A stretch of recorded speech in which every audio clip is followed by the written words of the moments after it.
तो फिल्म की शुरुआत होती है हेलोवीन के एक हफ्ते पहले से। हेलोवीन यानी एक ऐसा त्योहार जब बच्चे अलग अलग खुलिये बनाकर फिरते हैं, जिनमें वो अजीब से कपड़े पहनते हैं और चेहरों पर मास्क लगा के फिरते हैं। फिर अब हम एक बच्चे को देखते हैं जिसका नाम पीटर है। वो स्कूल जाता है जहाँ हमें पता चला कि उसका कोई भी दोस्त नहीं, उल्टा उसे कुछ बच्चे परेशान करते हैं और वो हमेशा अपने में ही खोया रहता है। बेचारा अपना हर वक्त अकेले ही गुजारता है। जब वो घर आया तो वहाँ भी चुपचाप रहता है, बाहर भी कभी नहीं जाता। फिर हमें उसकी मोम डैड दिखाए गए जिनकी आदत को हम समझ पाए कि वो बहुत ही ज्यादा फिक्रमंद मोम डैड है जो पीटर की हिफाजत के लिए हमेशा परेशान रहती है। तो इसी वजह से उसे घर से बाहर भी जाने नहीं देते। वो पीटर को भी यहाँ दोस्त बनाने से मना करती है। अब एक रात जब पीटर सोने लगा तो उसे कमरे की दीवार के पीछे से ऐसी आवाजें आई जैसे दूसरी तरफ से कोई दीवार को बजा रहा है। वो खिड़की के पास आकर बाहर देखने लगा तो उसे काफी डर लगा, इसीलिए जल्दी से भागकर अपने मोम डैड के पास आ जाता है। उसकी मोम उसे वापस कमरे में लाई और अब जब उन्होंने दीवार पर कान लगाकर सुना तो आगे से कोई आवाज नहीं आई, जिस पर वो पीटर को कहती है ये तुम्हारा ख्याल होगा और कुछ नहीं, इस बारे में इतना ना सोचो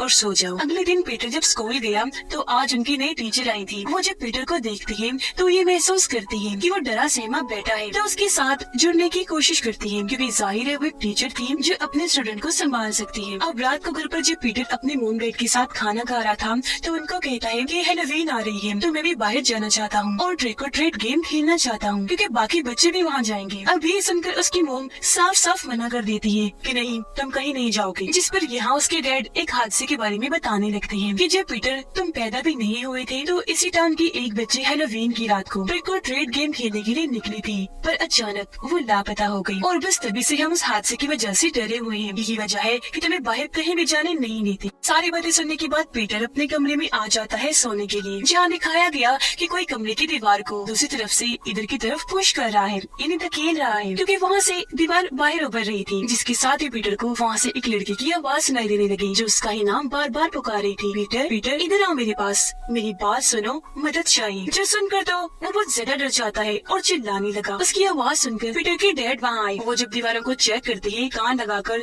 तो सब नॉर्मल ही था, कोई भी आवाज नहीं आ रही थी। और आज रात फिर से वो पीटर को समझा कर बहला कर सुला देती है। हालांकि पीटर अभी भी काफी डरा हुआ था। अगले दिन उसके डैड सारी दीवारों के आगे चूहों को मारने वाला जहर डाल देते हैं और पीटर को कहने लगे कि शायद दीवारों के उस पार चूहे हैं जो शोर कर रहे हैं, जहर से मर जाएंगे तो फिर तुम्हें आवाज नहीं आएगी, इसलिए मेरा बच्चा अब तुम्हें डरने की कोई जरूरत नहीं है। अगले दिन पीटर जब स्कूल में था तो आज उनकी नई टीचर बच्चों से ड्राइंग करवा रही थी। पीटर यहाँ अपने कमरे की ड्राइंग बनाता है। उसने घर जैसी ही दीवार बनाई थी और उस पर लिख दिया था हेल्प मी, यानी मेरी मदद करो। एक बच्चा भी बनाया था जो वो खुद था। तो अब उसकी ये ड्राइंग देखकर टीचर काफी फिक्रमंद हो जाती है कि वो मदद क्यों मांग रहा है। इसीलिए वो अगले ही दिन पीटर के घर गई ताकि जान सके कि सब ठीक तो है। जहाँ टीचर की मुलाकात पीटर की मोम से हुई, जिन्हें टीचर का घर तक आना पसंद नहीं आया। वो उससे अच्छे से बात नहीं करती, कहती है कि पीटर थोड़ा अजीब बच्चा है, कुछ भी सोचता रहता है और फिर उसकी ड्राइंग बना देता है। तो इस सिलसिले में आप परेशान ना हो और घर तक तो बिल्कुल भी मत आइएगा। फिर उसकी मोम गुस्से में पीटर के पास आई और ड्राइंग दिखाते हुए पूछने लगी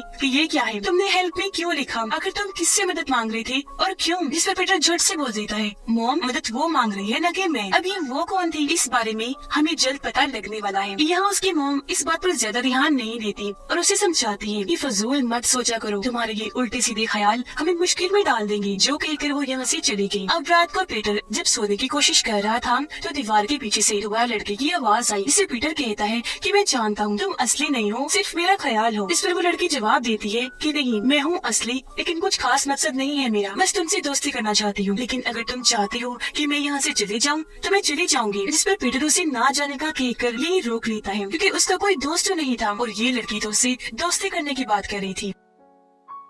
अगले दिन पीटर जब स्कूल में था तो आज सारे बच्चे पंपकिन यानी कद्दू पर हेलोवीन की ड्राइंग्स बना रही थी। पीटर ने भी अपने पंपकिन पर काफी अच्छी और साफ ड्राइंग की थी, जिसे देखकर वो बहुत खुश हो जाता है। लेकिन तभी एक शरारती लड़का वहाँ आया और पीटर को परेशान करने के लिए पाँव मार मार कर उसका पंपकिन तोड़ देता है, जिस वजह से वो बहुत ज्यादा दुखी हो गया। घर जब आया तो रात को अपने बिस्तर पर लेट कर रोने लगता है, जहाँ तभी वो लड़की उसे तसल्ली देती है, कहने लगी कि परेशान ना हो, ऐसा एक दफा मेरे साथ भी हुआ था, तो तुम मत रो और अपना बदला लो। उसके बाद पीटर पर असर कर गई, इसलिए अगले ही दिन स्कूल जाकर वो उस शरारती बच्चे को धक्का मारकर सीढ़ियों से गिरा देता है। और क्योंकि वो काफी ऊपर वाली सीढ़ी से गिरा था तो इस वजह से उसकी टांग टूट गई। घर आने पर जब उसकी मॉम डैड को पीटर की इस हरकत का पता चला तो वो काफी परेशान हो गई, ये सोचकर कि इसमें इतना गुस्सा भरा है। लेकिन उसके डैड को ये हरकत अच्छी नहीं लगी, तो सजा देने के लिए वो पीटर को बेसमेंट में ले जाकर वहीं बंद कर देते हैं। उसके डैड जब बंद करके चले गए तो वो वहाँ काफी बड़ा पिट यानी गड्ढा देखता है, जिसे फिलहाल जाली से बंद किया हुआ था, लेकिन उसके अंदर एक भालू पड़ा था। अगले दिन पीटर की टीचर जब अपने घर पर थी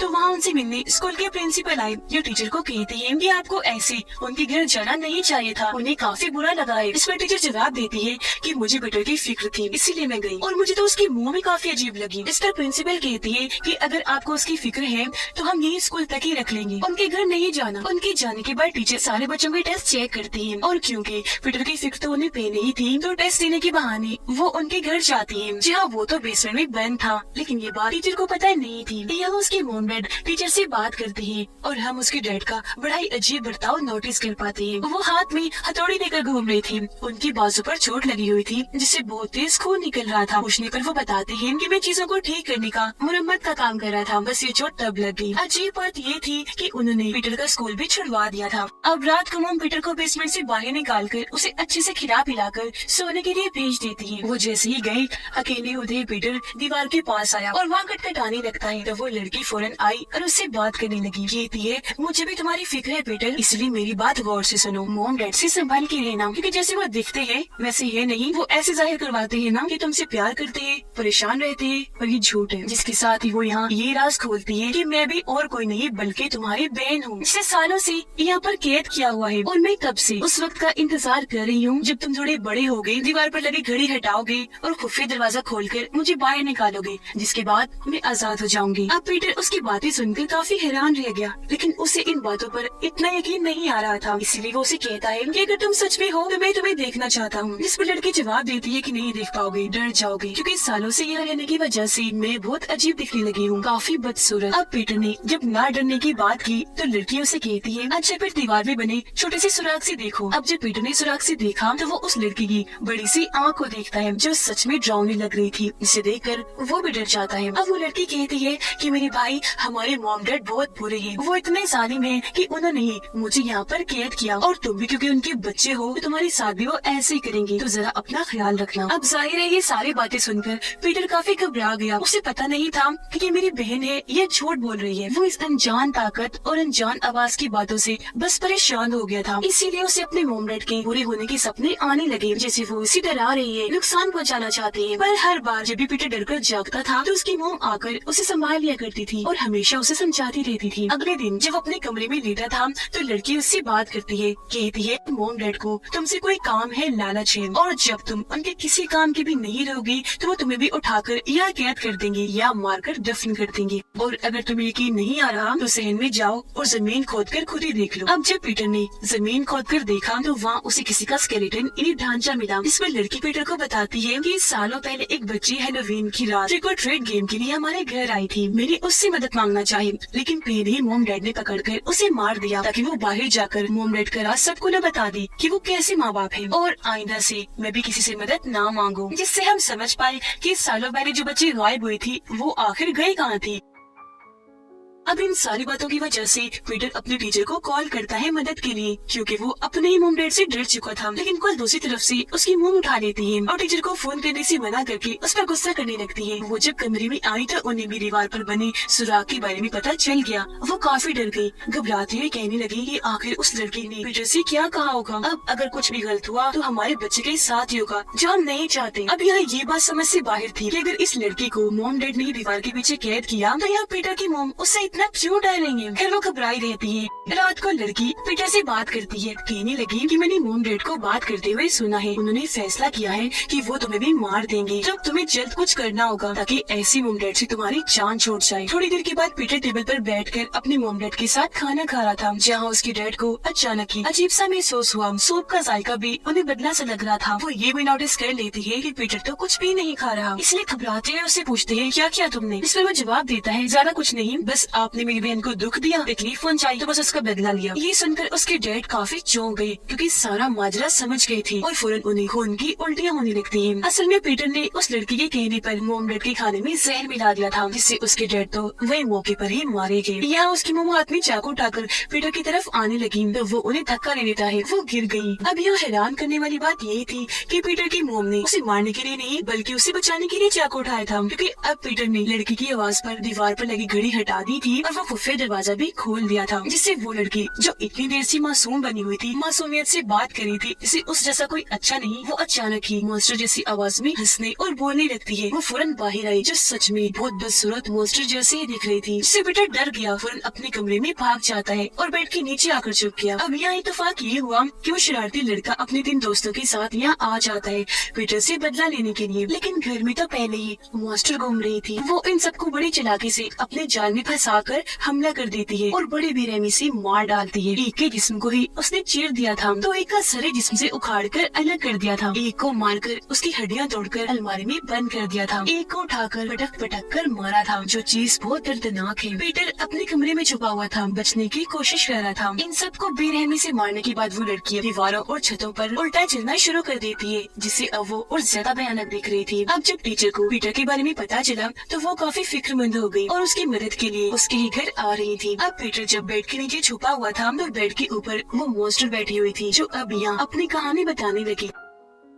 तो असल में ये मॉन्स्टर लड़की पीटर की सच में बहन ही थी, अपने मोम डैड की पहले बेटी थी, लेकिन पैदा ही डिफॉर्म हुई थी, यानी शक्ल जिस्म बिगड़ा हुआ बदसूरत, जिस वजह से वो बचपन से मॉन्स्टर जैसे दिखती थी। यही वजह है कि उसके मोम डैड ने उसे बाकी दुनिया से छुपाने के लिए वहाँ पेट में रखा, क्योंकि वो जानते थे कि डिफॉर्म होने की वजह से ये खतरनाक और गुस्से वाली भी हो सकती है, जो लोगों की जान ले लेगी। तो इसका बाहर रहना खतरनाक है, तो उन्हें ये फैसला लेना पड़ा। उस बच्चे को भी मार दिया जो सालों पहले ट्रिक और ट्रीट के लिए आई थी, ताकि वो बाहर जाकर इस बच्चे के बारे में सबको बताना दे। और पिट में हमने जो भालू देखा वो इसका ही था। फिर आज से पहले वो ये पर कैद रही और उसने दीवारों छतों पर चलना सीख लिया, खुद को मजबूत बनाया और ये प्लानिंग की कि मैं पीटर को अपनी बातों में फंसा कर उसे बहला कर सब करवा लूंगी। वो मोम डैड को मार देगा, जिसके बाद में आजाद हो जाऊंगी, जो आखिरकार हो भी चुका था। जिसका मतलब कि इस डिफॉर्म मॉन्स्टर बच्चे में शुरू से एक कातिल वाली चीजें पाई जाती है, जो उसने खुद अपने अंदर पैदा की। वो आत्मा नहीं थी, इंसान थी, उसे यहाँ कैद करके रखा गया। अभी मॉन्स्टर बच्चे यहाँ पीटर को ही उस खुफिया कमरे में कैद कर देती है, जिसकी थोड़ी देर बाद यहाँ टीचर आ गई। तब उनकी आवाज सुनकर खुफिया कमरे में दीवारों के पीछे से वो उन्हें आवाज लगाने लगा। तो टीचर जल्दी से वहाँ आकर दीवार तोड़कर उसे बाहर निकाल ही देती है, लेकिन तभी मॉन्स्टर लड़की यहाँ आकर दोनों पर हमला कर देती है। वो पीटर को पिट में फेंक कर बाहर टीचर से लड़ने लगी, लेकिन पीटर यहाँ होशियारी करता है। वो उसके लंबे लंबे बालों को पकड़कर ऊपर आने की कोशिश करने लगा। फिर अपने टीचर की मदद से दोबारा उसे पिट में फेंक कर उसे वहाँ पर कैद कर देता है। इस सब के बीच हमने ये देख लिया